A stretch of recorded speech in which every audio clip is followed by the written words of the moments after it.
Sur le front, dans les villages et les villes du Gabon, l'activité judiciaire pour la protection et la promotion des droits des enfants est fortement suivie par les partenaires techniques au développement.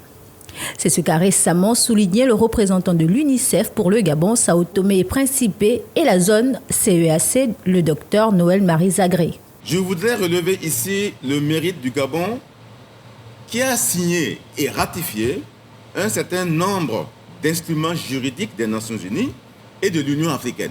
Conscient du vaste champ opérationnel à couvrir en la matière, ce dernier, en comptant sur les efforts supplémentaires des acteurs du service judiciaire, s'est engagé à contribuer autant que faire se peut à un meilleur rendement. Au nom des agences des Nations Unies en charge de la migration,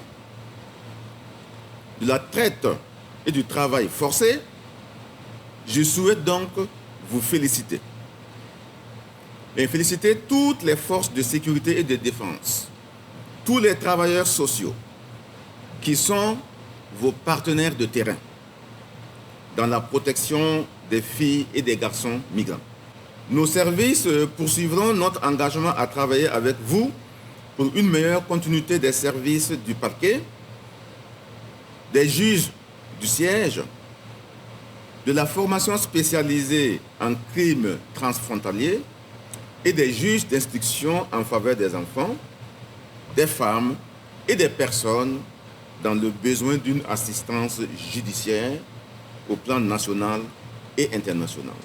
Le gouvernement gabonais consacre en effet au rang de priorité stratégique la prévention et la lutte contre la traite des enfants dans son programme d'action.